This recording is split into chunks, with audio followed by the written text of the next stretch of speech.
Hello everyone, myself Nikita. Today we are going to study the chapter 5 of your biology syllabus, that is the fundamental unit of life. What is the fundamental unit of life?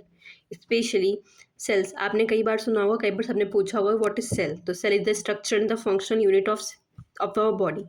So today we are going to study about the composition, structure and the part of a cell. While examining a thin slice of cork, Robert Hooke saw that the cork resembled the structure of a honeycomb consisting of many little compartments. Robert Hooke एक scientist थे जिन्होंने क्या किया था कि उन्होंने एक oak tree का बार्क लिया था। ठीक है, bark is wooden part of the tree. ठीक है, उन्होंने इसको फिर स्लाइड में रख के माइक्रोस्कोप के अंदर स्टडी किया। ठीक है, और उन्होंने उसके अंदर क्या पाया कि जो हमारा सेल है या फिर जो वो बार्क है वो क्या है, वो जो बार्क है वो किससे बना हुआ है, वो टाइनी कंपार्टमेंट्स, ऐसे कई सारे टाइनी कंपार्टमेंट्स आपस में जुड़े हुए हैं और ऐसे टाइनी कंपार्टमेंट से बना हुआ है। और ये कई सारे टाइनी कंपार्टमेंट्स जो हैं वो किसको शेप दे रहे हैं, एक हनी कॉम्ब लाइक स्ट्रक्चर। क्या? Honeycomb like structure. Honeycomb like structure का मतलब वही बी हाइव, जैसे कि जो बी हाइव होता है हनी का, उसकी तरह से ऐसे वो उसका स्ट्रक्चर दे रहे हैं। तो उन्होंने ये बताया कि जो कॉर्क है वो किसका रिसेंबल के, जब उन्होंने माइक्रोस्कोप के अंदर देखा तो अंदर का स्ट्रक्चर कैसे लग रहा था, एक हनी कॉम्ब की तरह वो लग रहा था। उसके बाद cork is a substance which comes from the bark of a tree. जो एक ओक ट्री के पार्ट से हमने, जो वुडन पार्ट होता है उसका हमने एक छोटा सा पार्ट लिया था, उसको हम लोग क्या बोलते हैं, बार्क बोलते हैं। Okay, this was in the year 1665 when Hooke made this chance observation through a self-designed microscope. इन्होंने क्या किया था 1665, you have to mention the date, you have to learn the date, but the date is 1665. ये tiny Robert Hooke ने क्या किया था, उन्होंने कॉर्क से माइक्रोस्कोप में चेक किया था और उन्हें क्या देखा था कि एक हनी कॉम्ब लाइक स्ट्रक्चर उन्हें मिल रहा था। और हनी कॉम्ब स्ट्रक्चर कैसे दिख रहा था, it consist of many little compartments. ये आपको इतने कीवर्ड्स अपने आंसर में नोट करने हैं। ओके, उसके बाद उन्होंने क्या किया कि 1665 उन्होंने ये एक्सपेरिमेंट अप्लाई किया था। ठीक है, और कैसे किया था, उन्होंने जो माइक्रोस्कोप था वो मतलब सेल्फ डिजाइन माइक्रोस्कोप था, मतलब वो माइक्रोस्कोप उन्होंने खुद डिजाइन किया था। Robert who called these boxes cells, और उन्होंने उसी ये हेक्सागोनल शेप के बॉक्सेस थे, कंपार्टमेंट्स थे, उन्हीं को उन्होंने क्या बोला, cell. Cell is the Latin word for a little room. You have to remember, cell का लैटिन वर्ड, सेल एक लैटिन वर्ड है। सेल क्या है, सेल एक लैटिन वर्ड है which means little room. Okay, very simple. हमने इस paragraph में क्या पढ़ा कि रॉबर्ट हुक ने क्या किया था, कॉर्क लिया था, कॉर्क से एक स्ट्रक्चर ऑफ हनीकॉम्ब बताया था माइक्रोस्कोप से देख के कि जो कॉर्क है वो हनीकॉम्ब स्ट्रक्चर की तरह डिपिक्ट करता है। कब किया था, 1665 में किया था, और खुद के माइक्रोस्कोप से बनाए हुए से किया था। उसके बाद उन्होंने उसी कंपार्टमेंट्स, टाइनी कंपार्टमेंट्स को उन्होंने क्या बोला, सेल्स बोला। उसके बाद cell is a Latin word, उन्होंने बताया कि जो सेल, मतलब कि ये भी याद रखना, जो सेल है उन्होंने ये नहीं बताया, पर ये है कि सेल जो है वो एक लैटिन वर्ड है, उसका मतलब क्या है, little room. Okay, now then, this may be seem to be very small and insignificant incident, but it is very important in the history of the science, which means that जो हम लोगों ने cell के बारे में बताया कि tiny compartment से सेल ऐसे होते हैं हनीकॉम्ब, वो बहुत इंपॉर्टेंट हुआ हमारे लिए क्योंकि वही हमारा बेसिक यूनिट है और उसी को तो हम आगे जाके स्टडी करेंगे, बाकी चीज़ों में रिलेट करेंगे, उसी को हम यूज़ करेंगे। This was the very first time that someone had observe that living things appear to be consist of separate unit. वो पहली बार था जब किसी ने नोटिस किया था कि जो हमारी लिविंग थिंग्स है, जो कुछ हमारा बॉडी है, वो किससे बना हुआ है, कई सारी अलग अलग यूनिट से बनी हुई है। मतलब कई सारी जो हमारी अलग अलग यूनिट्स हैं वो आपस में जुड़ के हमारे बॉडी को बना रही हैं। समझ में आया? The use of the word cell to describe these unit is being used till. हम अभी भी अपने बॉडी में किसी चीज़ को डिफाइन करने के लिए सबसे पहले हम क्या यूज़ करते हैं, सेल वर्ड यूज़ करते हैं। सो इन्होंने क्या किया, इन्होंने एक हिस्ट्री ऑफ द साइंस में बहुत ही इंपॉर्टेंट, साइंस की हिस्ट्री में बहुत ही इंपॉर्टेंट वर्क किया। Okay, what are living organisms made up of. तो ये बताना है कि जो हमारे लिविंग ऑर्गेनिजम्स हैं वो बने किससे हैं। तो ये एक एक्टिविटी है। इस एक्टिविटी में इन्होंने क्या किया है कि उन्होंने एक स्मॉल पीस ऑफ ऑनियन ले लिया। ऑनियन बल्ब मतलब कि जो हमारे ऑनियन है उन्होंने उन्होंने ले लिया है। उससे इन्होंने क्या किया, उसका स्किन हटा दिया, उसकी पील करके उसको इन्होंने क्या किया है कि एक वॉच ग्लास में रखा है। वॉच ग्लास में हमने इसलिए रखा है, it will prevent feel from getting foil और ड्राइंग, जैसे वो ड्राई ना हो जाए। ड्राई हो जाएगा तो जो हमारे आंसर्स हैं जो हम माइक्रोस्कोप में चेक करेंगे वो हमें उतनी आसानी से उतने अच्छे से नहीं देखने को मिलेंगे। Let us take a glass slide, put a drop of water on it and transfer a small piece of the peel from the watch glass to the slide. उसके बाद उन्होंने क्या किया है कि वॉच ग्लास से जो पील है हमारा उसको उन्होंने उस पर स्लाइड पे डाला है। स्लाइड पे इसलिए डालते हैं कि हम जिससे हम माइक्रोस्कोप पे आसानी से देख सकें। Make sure that the peel perfectly flat on the slide. Slide बहुत ही फिक्स्ड होना चाहिए, फ्लैट होना चाहिए, एकदम प्रॉपर साइज होनी चाहिए उसकी। अ thin camel hair paintbrush might be necessary to help transfer the peel. Now we put a drop of saffron. Saffronin क्यों डालते हैं ये याद रखना। saffronin क्या होता है, एक डाई होता है। saffronin एक डाई होता है, ठीक है। डाई क्यों यूज़ करते हैं हम लोग, डाई हम लोग इसलिए यूज़ करते हैं कि जिससे हम जो अगर हम स्टेनिंग करते हैं, ठीक है, डाई क्या, हम डाई क्यों यूज़ करते हैं, स्टेनिंग के लिए यूज़ करते हैं। स्टेनिंग हम अपने सेल को इसलिए करेंगे कि जो जो सेल के ऑर्गेनेल्स है वो कलरलेस होते हैं, तो जिससे हम उनको अगर हम कलर कर दें, स्टेन कर दें, तो स्टेन से हमें वो कलर्ड सब्सटेंसेस मिलने लगते हैं। तो हम कलर्ड सब्सटेंसेस से हम ये पता कर सकते हैं कि हाँ कौन सा ऑर्गेनल क्या है। ओके तो हम कलर सब्सटेंसेस से हम उन्हें रिकॉग्नाइज कर सकते हैं। क्या कर सकते हैं, रिकॉग्नाइज। ओके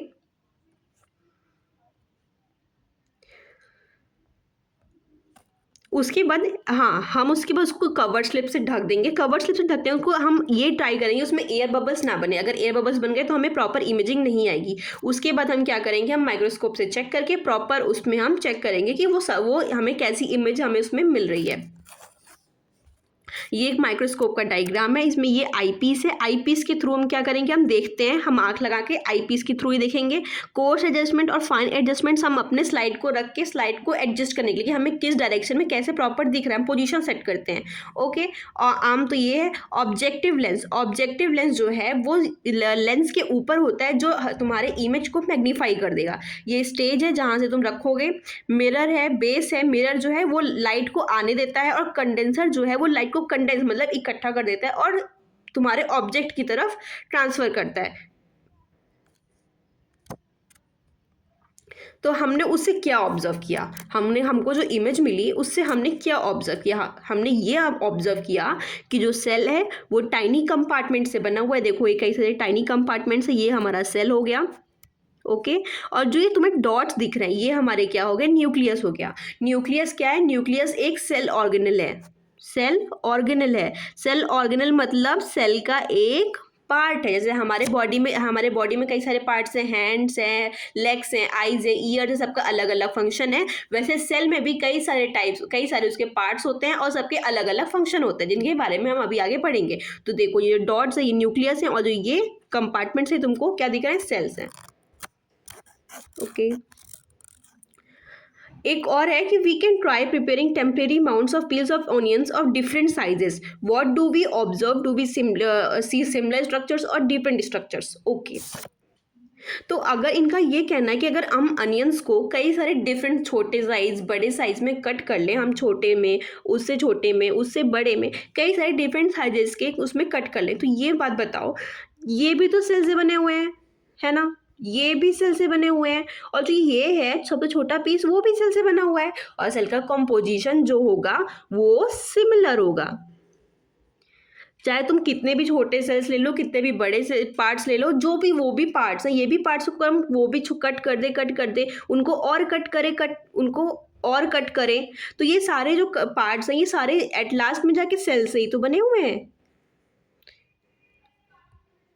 ये हमने बड़ा सा पार्ट ले लिया, इसको हमने और फ्रेगमेंट किया तो और छोटा हो गया, इसको और फ्रेगमेंट किया तो लास्ट में जाके ये एक सेल से ही तो बना हुआ है। तो तुम कितना भी बड़ा साइज लो सबका कॉम्पोजिशन सेल ही होगा और एस जो सेल होगा और सब सेल से ही बने होंगे तो क्या होगा, सबका सिमिलर स्ट्रक्चर हमें देखने को मिलेगा। Got it now what are these structures, मतलब जो हमें स्ट्रक्चर्स मिलेंगे वो क्या है, these structures look similar to each other. वही मैंने बोला ना कि वो स्ट्रक्चर सिमिलर है।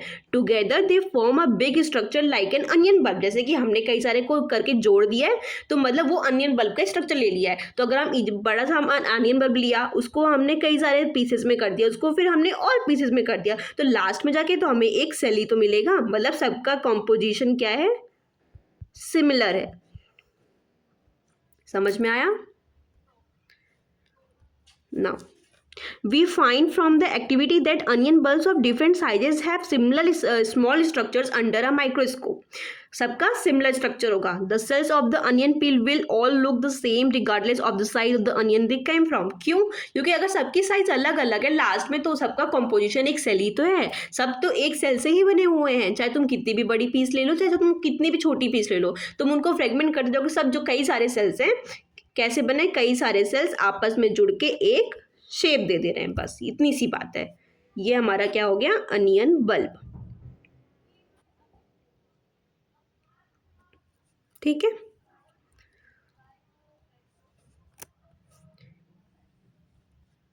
Okay. These small structures that we see are the basic building units of the onion bulb। वही हमसे पढ़ते हैं कि जो cell is the basic building block है। तो कई सारे ऐसे सेल्स मिल मिल के क्या बना दिए हैं, हमारे अनियन बल्ब बना दिए। वही मैंने बताया, these structures are called cell. ये जो सिंगल सेल्स, सिंगल पार्ट्स हैं, इन्हीं को हम क्या बोलते हैं, सेल। बेसिक बिल्डिंग मतलब कि एक एक करके कई सारे आपस में जुड़ के एक स्ट्रक्चर को फॉर्म करते हैं। Not only onions but all organisms that we observe around are made up of cells। ये सिर्फ onions के केस में नहीं है, ये तुम अपने आसपास जितने भी organisms देख रहे हो, जानवर हो गया, इंसान हो गए, कोई प्लांट्स हो गए, एनिमल्स हो गए, कोई भी स्पीशी हो गई, तो जो सबके सब जो तुम्हारे होंगे उनके बेसिक बिल्डिंग ब्लॉक्स क्या हैं, सेल्स हैं। वो सबके सब सेल से ही बने हुए हैं।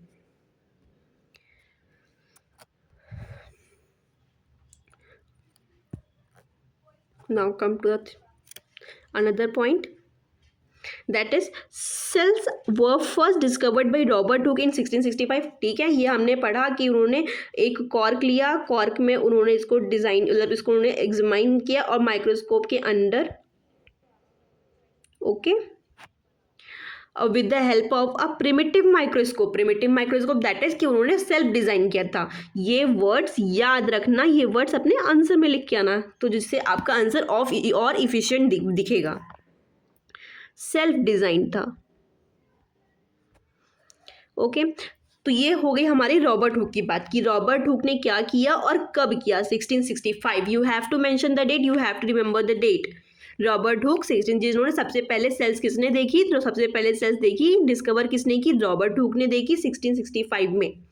उसके बाद आते हैं लेवेनहुक। लेवेनहुक ने क्या किया 1674 में विद द इम्प्रूव्ड माइक्रोस्कोप, मतलब जो रॉबर्ट हुक का माइक्रोस्कोप था उसी को इम्प्रोवाइज करके उन्होंने खुद माइक्रोस्कोप बना के क्या किया, उन्होंने उसी माइक्रोस्कोप से क्या डिस्कवर किया, free living cells in pond water for the first time. Robert Hooke ने एक डेड सेल्स मतलब एक बाग से देखा था, पर फर्स्ट फ्री लिविंग सेल्स किसने सबसे पहले देखा था, पॉन्ड वाटर में किसने देखा था, फ्री लिविंग सेल्स लेवेनहुक ने देखा था।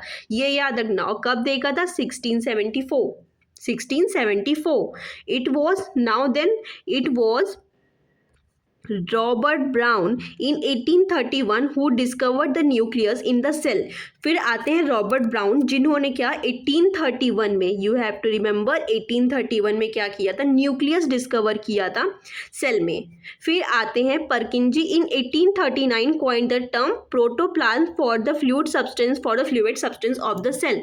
फिर आते हैं परकिंजी, जिन्होंने 1839 में, रॉबर्ट ब्राउन ने 1831 में, और उसी के बाद 1839 में परकिंजी ने क्या टर्म कॉइन किया, प्रोटोप्लाज्म क्या बोलते हैं, जो फ्लूइड सब्सटेंस होता है ऑफ द सेल के लिए जो फ्लूइड सब्सटेंस है उसको बोला द सेल थ्योरी। उसके बाद हमारी क्या आती है, सेल थ्योरी आती है। सेल थ्योरी कुछ नहीं है कि सेल के बारे में एक समराइज वर्जन है कि सेल क्या है और किससे बना हुआ है। The cell theory that all plants and animals are composed of cells and that the cell is the basic unit of life.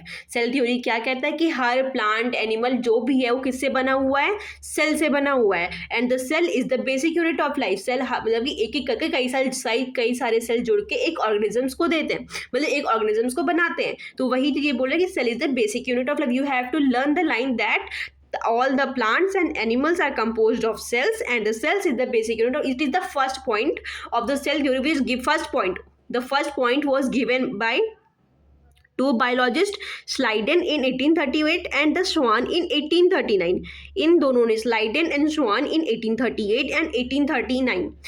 And the next and the improvise, फिर वही सेल थ्योरी को हमने इम्प्रूव कर दिया, ठीक है। एक scientist थे वर्चाओ, कौन थे वर्चाओ, जिन्होंने 1855 में इसी को इम्प्रूव कर दिया और इसी को एक इम्प्रूव करके एक पॉइंट और ऐड कर दिया। जो ऊपर वाला पॉइंट था सेल थ्योरी का वो तो था ही था, लेकिन उसके बाद एक पॉइंट और ऐड कर दिया, जिन्होंने उसमें ये बताया that all the cells arise from the pre-existing cells. pre-existing cells जो हमारे बॉडी में सेल्स हैं वो तो कहीं ना कहीं से बने होंगे, कहीं ना कहीं से आए होंगे। कहाँ से आए होंगे? जो हमारे बॉडी में पहले से सेल्स हैं, जो पुराने सेल्स हैं, जो पुराने सेल्स हैं, 1 मिनट, हाँ, जो पुराने सेल्स हैं, ओके, जो हमारे बॉडी में पुराने सेल्स हैं वही आप आगे जाके टूट जाते हैं, ठीक है। वही सेल्स आपस में जाके टूट जाते हैं और वो क्या बना देते हैं? न्यू सेल्स, ब्रेक होके न्यू सेल्स बना देते हैं। तो इनका यही कहना था कि वर्चाओ ने बताया 1855 में, पहला पॉइंट स्लाइडेन और श्वान ने बताया। फिर नेक्स्ट पॉइंट किसने बताया कि जो ऑल सेल्स, जो भी सेल्स हमारी बॉडी में, वो अपने पुराने ही सेल्स, जो पुराने सेल्स हमारे बॉडी में प्रेजेंट हैं उन्हीं से बने हुए हैं। With the discovery of electron microscope इन 1940, फिर 1940 में क्या आया? हमारा इलेक्ट्रॉन माइक्रोस्कोप, जिससे हमारा it was possible to observe and understand the complex structure of the cell and its various organelles. उसके बाद क्या हुआ? 1940 में हमारे पास क्या आया? एक इलेक्ट्रॉन माइक्रोस्कोप आया, जो हमें माइक्रोस्कोपी में हेल्प किया कि हमें सेल की स्ट्रक्चर्स को और मैग्नीफाई करके दिखाया कि तो उससे डिस्कवरी आसान हो गई बाकी सारे सेल ऑर्गेनल्स की। सेल ऑर्गेनल्स क्या है? सेल के बॉडी, सेल के पार्ट्स जो है, जैसे हमारे बॉडी पार्ट्स हैं, सेल के भी पार्ट्स होते हैं, उनको हम लोग क्या बोलते हैं? सेल ऑर्गेनल्स बोलते हैं। तो हमने इसमें क्या पढ़ा कि सेल किसने सबसे पहले डिस्कवर किया, उसके किस में किया? प्रिमिटिव माइक्रोस्कोप का यूज करके किया। फिर ल्यूवेनहुक ने कब किया? 1674 में। उन्होंने किस में किया? फ्री लिविंग सेल्स में, पॉन्ड में। उसके बाद आते हैं रॉबर्ट ब्राउन, जिन्होंने 1831 में क्या डिस्कवर किया? न्यूक्लियस डिस्कवर किया। फिर परकिंजी आते हैं, जिन्होंने 1839 में क्या डिस्कवर किया? प्रोटोप्लाज्म। ये क्या होता है? फॉर द फ्लूइड, जो फ्लूइड सब्सटेंस होता है सेल का, ठीक है, उसके लिए डिस्कवर किया। फिर आती है हमारी सेल थ्योरी। सेल थ्योरी का सबसे पहले पार्ट किसने दिया था? स्लाइडेन और श्वान ने दिया था कि जो प्लांट्स हैं, एनिमल्स है, वो सब किससे बने हुए हैं? सेल से, and the cell is the basic unit of life. उसके बाद सेल थ्योरी का सेकंड पॉइंट जो और इम्प्रोवाइज होके आया, इम्प्रूव होके आया, वो किसने दिया? वर्चाओ ने दिया। The cells arise from the pre existing cells. Got it everyone? Now the invention of magnifying lenses led to the discovery of the microscopic world. magnifying lenses क्या होती है? magnifying lenses एक स्पेसिफिक टाइप की lenses होती हैं जो हमारे object को एकदम जूम कर देती हैं, मैग्नीफाई कर देती हैं। तो हम ये जो मैग्नीफाइंग लेंसेज होती हैं, इनको हम अपने माइक्रोस्कोप में लगाते हैं, और माइक्रोस्कोप में लगाने के बाद ये हमें बहुत ही जूम मैग्नीफाइड इमेज देती हैं, जिससे हम उस सब्जेक्ट, उस ऑर्गेनल को, उस पार्ट को, सेल के किसी भी पार्ट को हम स्टडी कर सकें। Okay, discovery, it is not now known that a single cell may constitute a whole organism as an amoeba। ठीक है, इससे हमको क्या, जो हमें मैग्नीफाइंग लेंस मिली, माइक्रोस्कोप मिला, उससे हमने स्टडी किया तो हमने ये पाया कि एक सिंगल सेल, सिर्फ एक सेल एक ऑर्गेनिज्म को भी बना सकती है, और कई सारी सेल्स भी एक ऑर्गेनिज्म को बना सकती हैं। मैंने तुमको ये बोला कि कई सारे सेल्स आपस में मिलके एक ऑर्गेनिज्म को बनाते हैं, ये मैंने तुमको अभी बोला ना। लेकिन ऐसा भी नहीं है कि सिर्फ कई सारे सेल्स मिलेंगे तब जाके एक ऑर्गेनिज्म बनेगा। सिर्फ एक सिंगल सेल के मिलने से भी एक ऑर्गेनिज्म बनेगा, और उसको हम लोग क्या बोलेंगे? अमीबा। क्या बोलेंगे? अमीबा। ठीक है, क्या बोलेंगे उसको हम लोग? अमीबा। ये एग्जाम्पल याद रखना कि तुमसे कोई पूछे कि सिंगल सेल ऑर्गेनिज्म के नाम बताओ, तो क्या है हमारा? अमीबा। इसमें सिर्फ एक सेल होता है, ये सिर्फ एक सेल से बना होता है। Also some other examples of a single cell is क्लैमिडोमोनास,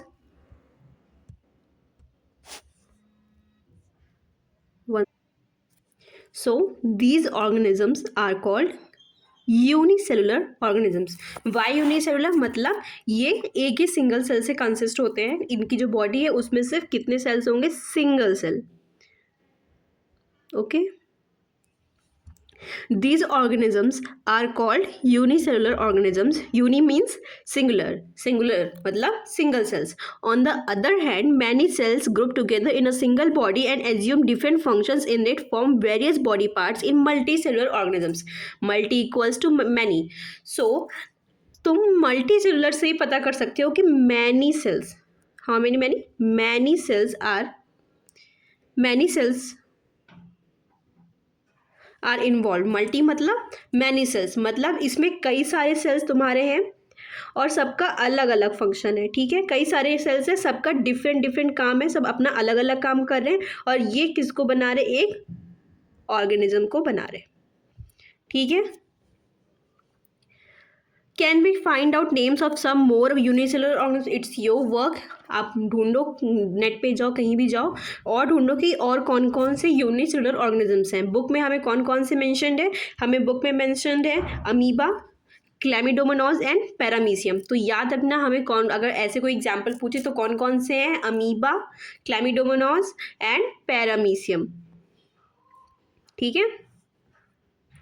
now there is a new activity which means we can try preparing temporary amounts of leaf peels, tip of the roots, onions और even peels. मतलब इसमें हम क्या कर रहे हैं? हम अलग अलग पोजीशन से, अलग अलग जगह से हम कई सारे सेल्स को इकट्ठा कर रहे हैं. फॉर एग्जांपल हमने रूट टिप से, लीफ से, अनियंस और इवन पील्स ऑफ अनियन, कई सारे जगह से हमने कई सारे डिफरेंट साइजेस के, अलग अलग साइजेस के, अलग अलग जगह से हमने सेल्स को इकट्ठा किया. उसके बाद हमने इसको क्या किया? जैसे हमने पहले किया कि स्लाइड में हमने माउंट करके उसको माइक्रोस्कोप पे देखा, वैसे सेम चीज़ हम इसमें करेंगे. तो हम इसके बाकी चारों के आंसर ढूंढेंगे. पहला क्वेश्चन क्या है? Do all cells look alike in terms of the shape and size? हम पहले ही पढ़ चुके हैं. यस, तुम कितने भी बड़े सैंपल्स ले लो, कितने भी बड़े पार्ट ले लो, सब किससे बने हुए हैं? सब के सब सेल से बने हुए हैं और सबके सेल्स के स्ट्रक्चर ऑलमोस्ट सिमिलर हैं.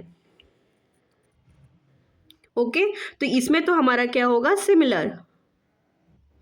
Do all cells look alike in structure? क्या सबके स्ट्रक्चर सेम होंगे? Yes, almost all structure is same but a little bit differences, with a little bit of differences. कुछ डिफरेंसेस होंगे. For example, जैसे जो हमारा tip of root of tips है, वहाँ से जो हमने सेल्स लिए हुए हैं, जो ये हमने यहाँ से सेल्स लिए हुए हैं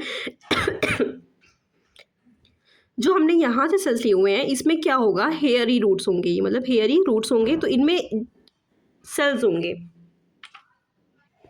तो इनके में हेयर्स होंगे.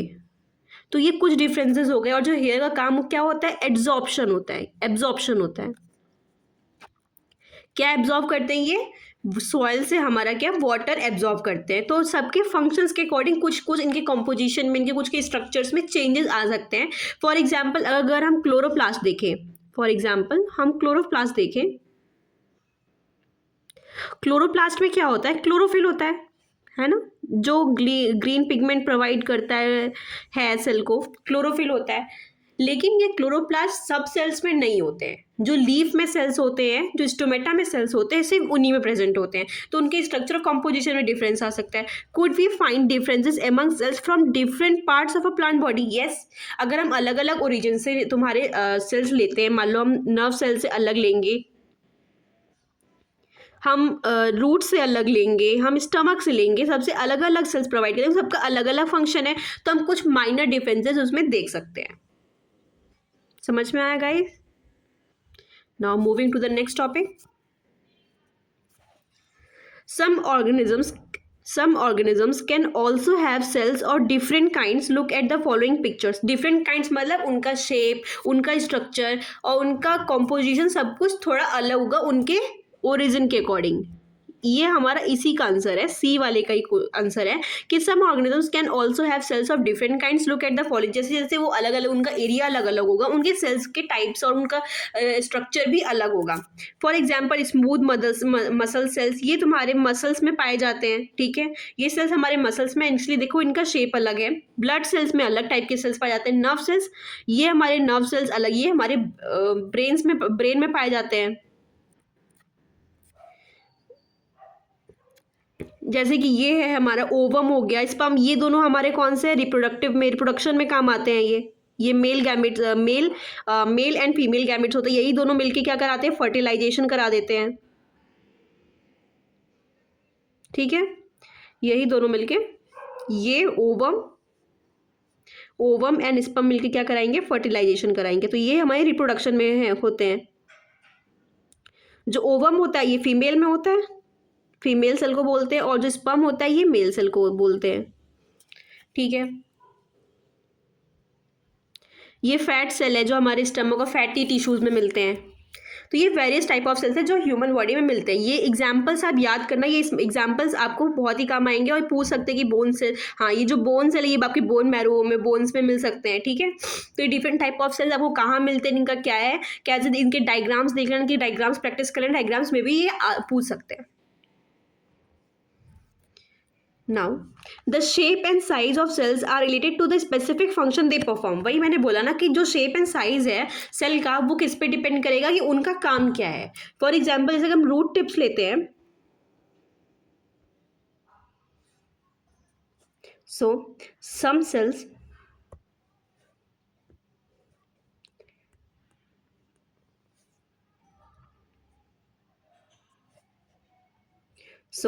in some cells like amoeba have changing shapes. For example जैसे अमीबा है, वो क्या करता है, वो अपना शेप चेंज कर सकता है, वो अपना शेप चेंज कर, जैसे उसका शेप अभी ये है तो वो अपना शेप अकॉर्डिंग टू नीड वो चेंज कर सकता है। और इसका यही रीज़न है कि वो सिंगल सेल से बना हुआ है।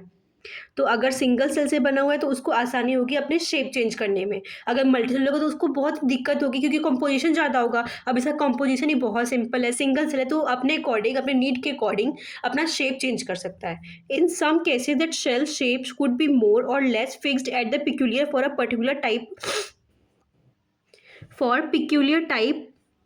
of a particular type of a cell. For example, nerve cells have a typical shape. मतलब कुछ सेल होंगे वो शेप एकदम पर्टिकुलर होंगे, मतलब वो चेंज नहीं होंगे, वो सेम सेल्स होंगे, वो particular. For examples nerve cell है, अभी हमने ऊपर पढ़ा यहाँ पे, जैसे ये नर्व सेल है, तो नर्व सेल का स्ट्रक्चर जो होगा वो यही होगा, और जहाँ भी नर्व सेल्स तुम्हारे पाएंगे, तो नर्व सेल्स कहाँ पाए जाते हैं, ब्रेन में। और नर्व सेल्स का ऐसा ही स्ट्रक्चर, इसलिए उनके फंक्शंस के अकॉर्डिंग ये सेल डिसाइडेड है, क्योंकि डेंड्राइट्स है, ये एक्सॉन्स है, तो ये इनके जो स्ट्रक्चर है वो डिसाइडेड है, पिक्यूलर है, पर्टिकुलर, ये चेंज नहीं हो सकता। क्यों? क्योंकि इनके फंक्शन के बेसिस पे इनका स्ट्रक्चर डिसाइड किया गया हुआ है।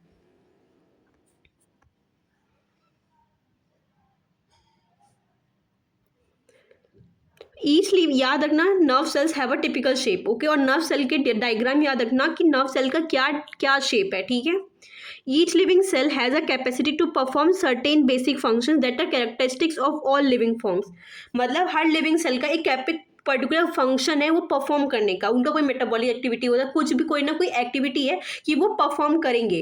How does a living cell perform these basic function? जो बेसिक फंक्शन है एक किसी भी ऑर्गेनिज्म में, चाहे वो रिप्रोडक्शन हो, मेटाबॉलिक एक्टिविटी हो, रिस्पायरेशन हो, डाइजेशन हो, तो वो कौन परफॉर्म करता है? वो तो बेसिक एक्टिविटी परफॉर्म होनी ही है, इंपॉर्टेंट है ही, तो वो कैसे होगा? We know that there is a division of labour in multi cellular organism such as human beings. तो ह्यूमन बींग्स में क्या है, ये वाइटल फंक्शंस परफॉर्म करने के लिए ना कई सारे सेल्स को ना ये लेबर, मतलब कि जैसे लेबर हम अपना काम डिवाइड कर देते हैं कि तुम ये काम करोगे, तुम ये काम करोगे, वैसे सेम चीज इसमें है। इन्होंने क्या किया, इन्होंने सेल्स को उनके काम सौंप दिए हैं, हर सेल का अपना अलग काम है। फॉर एग्जाम्पल जो नर्व सेल है, नर्व सेल का क्या काम है, वो मैसेज को ट्रांसमिट करना ब्रेन तक, ठीक है। जो स्टमक में सेल्स है उनका क्या, डाइजेशन में काम है। जो रिस्पायरेशन के लिए सेल्स है उनका अलग काम है। जो हार्ट के पास सेल्स है उनका रिस्पायरेशन में काम है। तो सबका डिवीजन हो चुका है कि तुम कौन सा काम करोगे, मतलब कोई लेबर, मतलब उनका काम क्या क्या है वो आपस में डिवाइडेड है। फॉर एग्जाम्पल रिस्पायरेशन में अलग सेल्स काम करेंगी, तुम्हारा उसमें डाइजेशन में अलग सेल्स काम करेंगी, रिप्रोडक्शन में अलग सेल्स, नर्वस में अलग सेल्स। तो ये सब सेल्स का अपना ना अलग फंक्शंस हैं और वो आपस में कोरिलेट नहीं करते हैं, सब अपना अपना काम करते हैं। This means that different parts of the human body perform different functions. Different parts मतलब कि ये तो सबको पता है कि जो हाथ है वो हमारा अलग काम करेगा, पैर का अलग काम होता है, आँख का अलग काम होता है, ईयर का अलग काम होता है। तो उनके सेल्स के भी क्या होंगे, अलग फंक्शंस होंगे। हमारा हाथ भी सेल से बना हुआ है, आंखें भी सेल से बनी हुई है, तो सबका अलग अलग वाइटल फंक्शन है और सब आपस में डिवाइडेड है कि कौन क्या काम करेगा। For example the human body has a heart to pump blood, तो हार्ट का क्या फंक्शन है, ब्लड पंप करना, ठीक है। तो ब्लड पंप कैसे होगा, जो सेल्स होंगी उसके अंदर वो वही काम कर रही होंगी। Stomach to digest food and so on, जैसे मतलब सबका काम अपना अपना अलग अलग डिवाइड है, वो सेल्स अपना स्पेसिफिक फंक्शन कर रही हैं। Similarly division of labour is also seen with single cell, ऐसा नहीं है कि मल्टी सेलुलर में सेल्स में आपस में डिवीजन है कि तुम ये काम करोगे, सेम चीज हम यूनिसेलुलर में भी फॉलो करेंगे। In fact each cell has got certain specific component with it known as cell organelles, जो मैंने भी तुमको पहले बताया था कि जैसे हमारे बॉडी पार्ट होते हैं वैसे सेल में भी कुछ उसके पार्ट्स होते हैं, उनको हम लोग क्या बोलते हैं, सेल ऑर्गेनल्स। तो जैसे मल्टी सेलुलर में कई सारे सेल्स डिवाइडेड है कि तुम ये काम करोगे, उनका अलग अलग काम है, वो उनके अलग अलग फंक्शंस है। सेम चीज यूनिसेलुलर में है, लेकिन यूनिसेलुलर में एक ही सेल्स होती है, तो सेल के अंदर जो भी उनके ऑर्गेनल्स है, जो भी उनके पार्ट्स है, वो अपना अलग अलग काम करते हैं, उनमें लेबर डिवाइडेड है, उनमें मतलब कि उनका काम अलग अलग है और वो डिवीजन है। Each kind of cell organelle performs a special function, हर सेल ऑर्गेनल क्या करेगा, अपना एक अलग फंक्शन करेगा। जैसे मल्टीसेलुलर में हर एक सेल अपना अलग फंक्शन कर रहा है, वैसे ही सिंगल यूनिसेलुलर में क्या होगा कि हर एक सेल ऑर्गेनल अपना अलग अलग फंक्शन कर रहा है।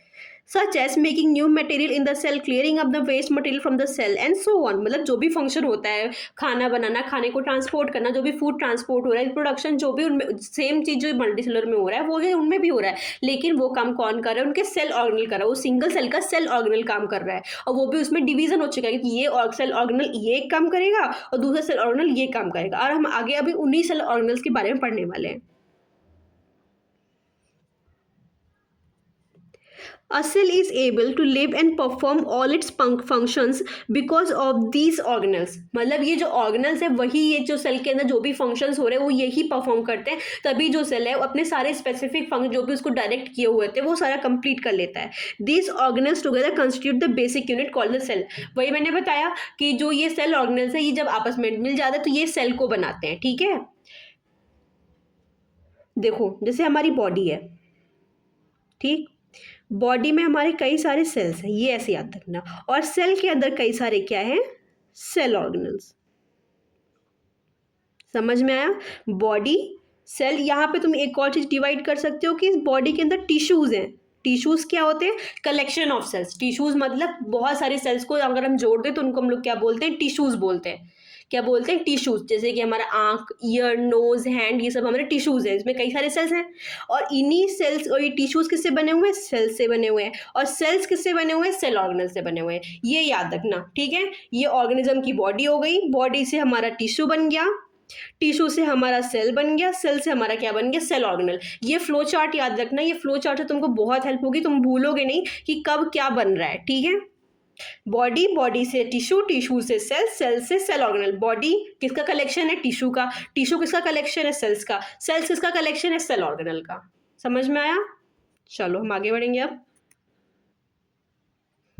Now what is cell made up of, अब तो हमने पढ़ लिया कि सेल क्या है, उसका क्या क्या फंक्शन है, पर वो बना किससे, हम तो अभी तक इतना ही पढ़ रहे हैं कि भाई हमारा बॉडी सेल से बना है, सेल ये काम करता है, वो काम करता है, स्पेसिफिक फंक्शन है, साइज है, ये है, शेप ऐसा होता है, साइज ऐसा होता है, लेकिन सेल एक्चुअली में बना किससे है, सेल ऑर्गेनल। हमने पीछे पढ़ा कि सेल ऑर्गेनल से बना है, तो सेल ऑर्गेनल्स क्या है, उनका क्या फंक्शन है, तो हम वही पढ़ेंगे। What is the structural organisation of the, structure मतलब उनका स्ट्रक्चर कैसा है, उनके अंदर क्या क्या चीजें हैं, ठीक है, तो अब हम उसके बारे में पढ़ेंगे।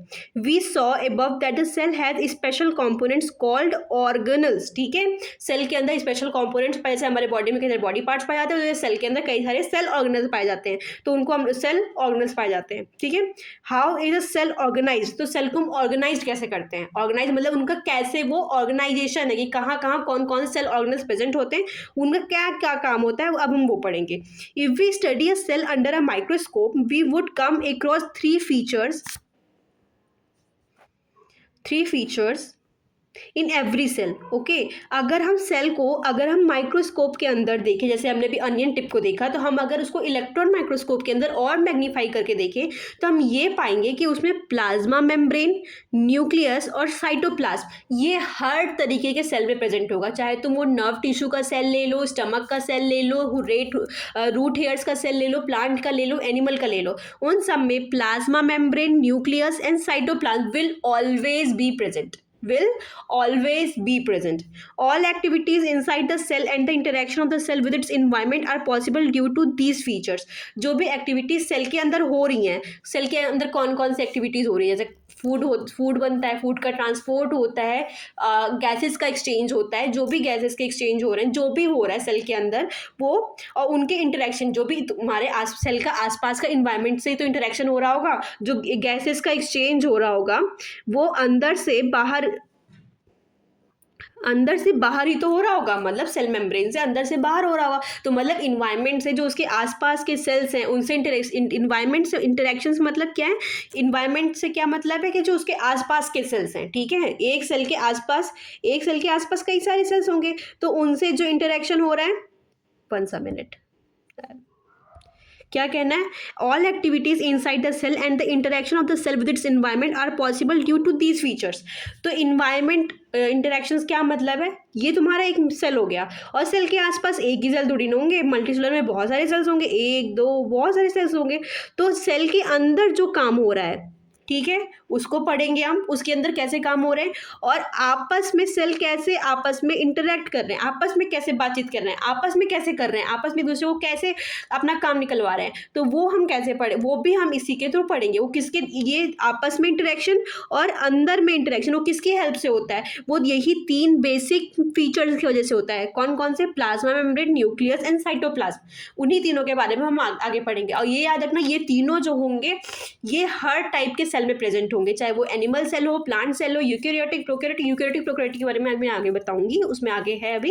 लेकिन चाहे वो एनिमल सेल हो, प्लांट सेल हो, किसी भी ओरिजिन का सेल हो, चाहे नर्व सेल हो, स्टमक हो, कहीं का भी सेल हो, रूट हेयर्स का सेल हो, सब में ये 3 फीचर्स ऑब्वियसली कॉमन रहेंगे। और यही मेन फीचर्स क्या करेंगे, आपस में जो भी एक्टिविटी हो रही है उसको परफॉर्म करने में हेल्प करते हैं, सेल के अंदर जो एक्टिविटी होती है उसको परफॉर्म करने में हेल्प करते हैं।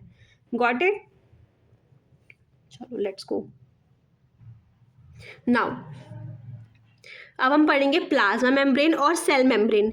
इतना याद रखना कि प्लाज्मा मेम्ब्रेन और सेल मेम्ब्रेन में बहुत मतलब एक ही नाम है, ठीक है। प्लाज्मा मेम्ब्रेन को ही हम सेल मेम्ब्रेन कहते हैं, सेल मेम्ब्रेन को ही हम प्लाज्मा मेम्ब्रेन कहते हैं। तो अगर तुम्हारे कॉपी में एग्जाम्स में कोई भी क्वेश्चन पूछे कि define cell membrane, define plasma membrane, तो एक ही चीज़ है, उससे कंफ्यूज मत होना।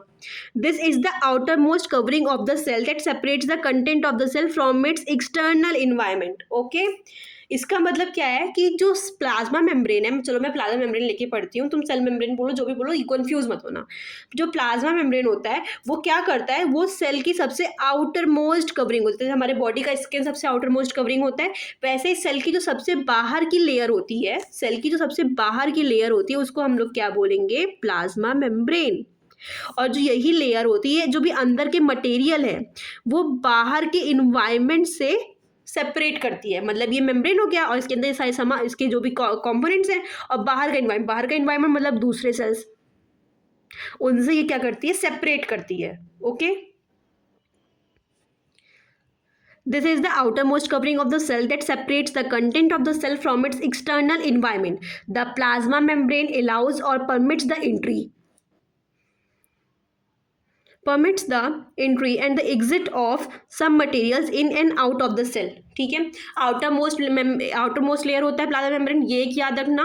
उसके बाद क्या है, प्लाज्मा मेम्ब्रेन का फंक्शन क्या है कि मटेरियल्स को अंदर और बाहर जाने के लिए अलाउ करता है। ये सभी मटेरियल को अंदर और बाहर आने के लिए, मतलब सेल के अंदर और बाहर जाने के लिए अलाउ नहीं करता। कुछ स्पेसिफिक ही मटेरियल्स होते हैं जिनको ये अलाउ करता है कि हाँ तुम बाहर जाओ और तुम अंदर आओ, सबको अलाउ नहीं करता है। It also prevents movements of some other materials, मतलब ये कुछ ऐसे मटेरियल जिनको वो अलाउ नहीं करता कि वो अंदर आ जाए। फॉर एग्जाम्पल कोई भी तुम्हारे माइक्रोब्स हो गए, माइक्रो ऑर्गेनिजम्स हो गए, जो तुम्हारे सेल के लिए बहुत ही हार्मफुल हैं, अनवांटेड है, उनकी नीड नहीं है, तो वो उनको अंदर नहीं आने देते हैं। ठीक है, तो सेल मेम्ब्रेन होता है जो स्पेसिफिक चीज़ों को जिनकी ज़रूरत है उनको ही सिर्फ आने देगा। द सेल मेम्ब्रेन, इसका मतलब ये नहीं है कि जो हमें ज़रूरत नहीं है वो सेल उसको, मतलब कि सेल उसको आने देगा, जो जिसकी हमें ज़रूरत है सेल उसको, सेल मेम्ब्रेन को आने देगा, ऐसा भी नहीं है। सेल मेम्ब्रेन कभी कभी जो हमें बहुत ही इंपॉर्टेंट होता है, सेल को बहुत इंपॉर्टेंट होता है, उनको नहीं आने देता, उनको भी नहीं आने देता है। ठीक है, तो मतलब ये कुछ ही चीज़ों को सेल के अंदर और बाहर जाने के लिए अलाउ करते हैं, बस ये लाइन याद रखना। इसी वजह से इसको हम लोग क्या बोलते हैं, सिलेक्टिवली परमिएबल मेम्ब्रेन। इसीलिए इनको हम क्या बोलते हैं, selectively permeable membrane. Selectively permeable membrane का क्या मतलब होता है, सिलेक्टिवली परमिएबल मेम्ब्रेन का मतलब ये होता है सिलेक्टिव, सिलेक्टिव मतलब ही it only allows particular substances, कुछ ही सब्सटेंसेस को ये सेल के अंदर बाहर अलाउ करेगा आने का। परमिएबल मतलब अलाउ, परमिएबल मतलब अलाउ करेगा अंदर और बाहर जाने के लिए। मेम्ब्रेन समझ रहे, आउटर मोस्ट कवरिंग। तो ये पॉइंट, 3 पॉइंट कोई भी आंसर है डिफाइन प्लाज्मा मेम्ब्रेन, तो तुम क्या पहली लाइन तो ये बोलोगे it also known as cell membrane. Second, you can also show that there is the outermost covering of the cell that separates the contents of the cell. बताया मैंने कि outermost covering है जो बाहर के environment को और सेल के अंदर के कंटेंट को सेपरेट कर रहा है। ये अलाउ करता है कि कौन सब्सटेंस अंदर आएंगे, अंदर नहीं आएंगे, इसीलिए इनको हम क्या बोलते हैं, selectively permeable membrane. Now, how does the movement of substances takes place into the cell? How do substances move out of the cell? मतलब कैसे उस मेम्ब्रेन से सेल कैसे मूव कर रहे हैं, कैसे हो रहा है, वो हम पढ़ेंगे। Some substances like carbon dioxide and oxygen can move across the cell membrane by a process called diffusion. तो सेल मेम्ब्रेन के थ्रू सेल में एक प्रोसेस होता है जिसको हम लोग बोलते हैं डिफ्यूजन, जिसके थ्रू जो हमारा CO2 होता है और ऑक्सीजन होता है वो सेल के अंदर और बाहर आ जा सकता है। ठीक है, वो कैसे होगा? We have studied the process of diffusion in earlier chapters. Diffusion क्या होता है? डिफ्यूजन कुछ भी नहीं है। फॉर एग्जाम्पल मैं तुमको एग्जाम्पल देती हूँ। तुमने एक रूम में एक कोने में तुमने परफ्यूम छिड़का, ठीक है, परफ्यूम स्प्रे किया, परफ्यूम तुमने स्प्रे कर दिया रूम के एक कॉर्नर में, पर अगर तुम उसी रूम में थोड़ी देर ऑब्जर्व करोगे तो तुम्हारा जो स्मेल है वो तुम अगर थोड़ी देर रूम के दूसरे पार्ट पे जाओ तो तुम्हें उसकी स्मेल वहाँ भी आएगी। तो तुमने तो यही वो स्प्रे तो यहाँ पे किया था, पर तुम्हें उसकी स्मेल दूसरे कॉर्नर में भी आएगी। क्यों आएगी? क्योंकि जो परफ्यूम के पार्टिकल्स थे वो यहाँ से यहाँ मूव कर गए। यहाँ पे परफ्यूम के पार्टिकल्स का लो कंसंट्रेशन था, यहाँ पे मतलब यहाँ पे हायर कंसंट्रेशन था। 1 मिनट, यहाँ पे परफ्यूम के पार्टिकल्स का हायर कंसंट्रेशन था और यहाँ पे पार्टिकल्स थे नहीं, लो कंसंट्रेशन था।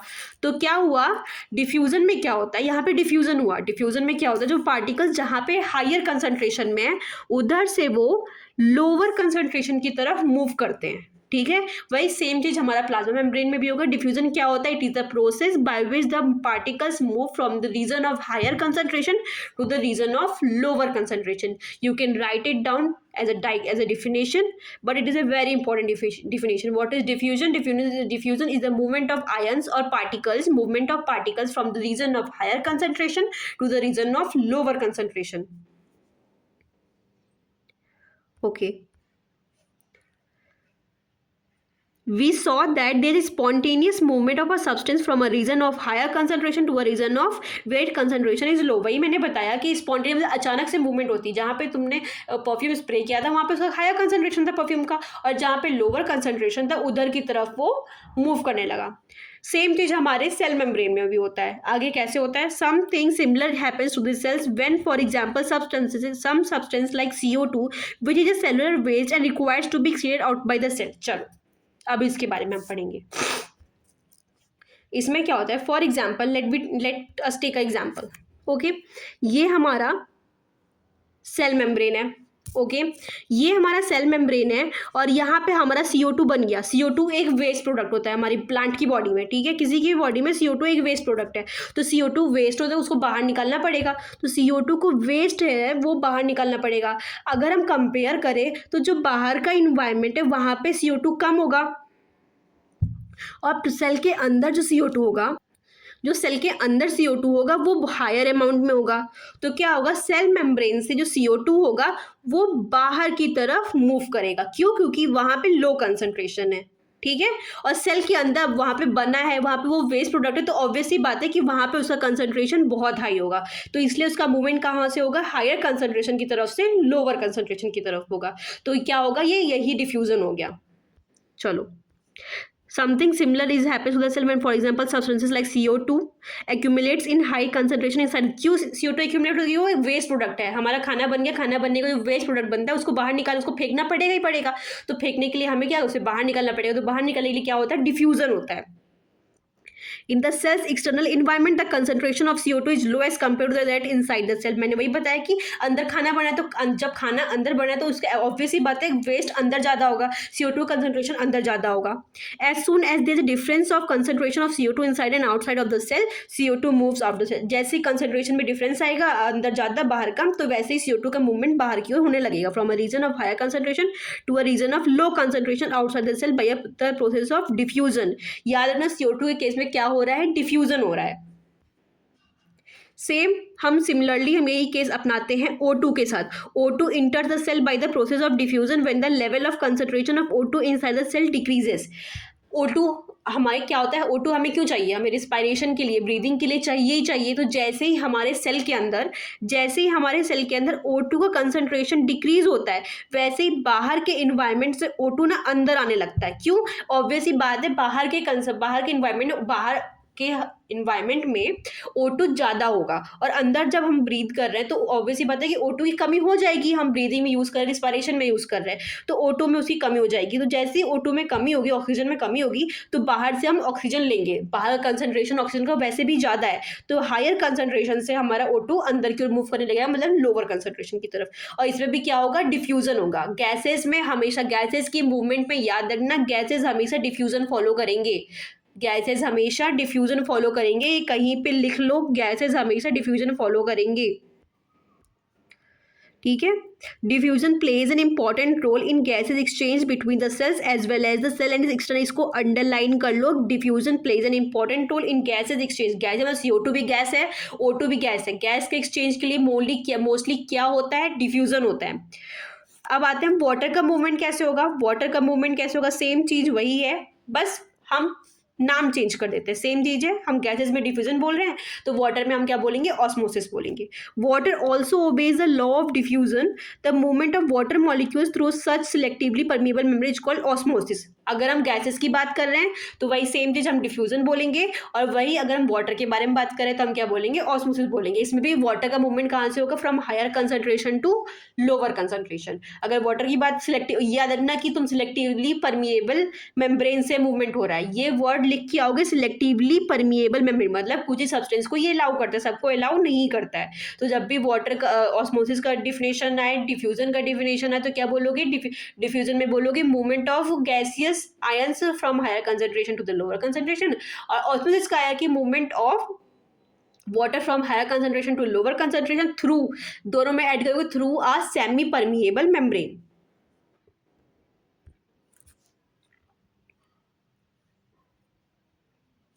The movement of water across the plasma membrane is also affected by the amount of substance dissolved in water।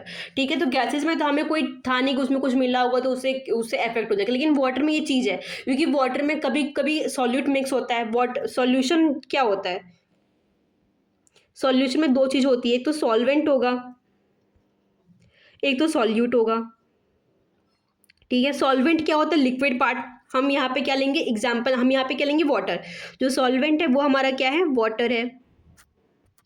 Solute मतलब हम कुछ भी ले लेते हैं, चाहे सॉल्ट हो गया, शुगर हो गया, कुछ भी हो गया, वो सॉल्यूट हो गया। तो अगर ये सॉल्यूट हमारे वाटर में मिक्स है तो वो हमारे वाटर के मूवमेंट को अफेक्ट कर देगा। क्या कर देगा, अफेक्ट कर देगा।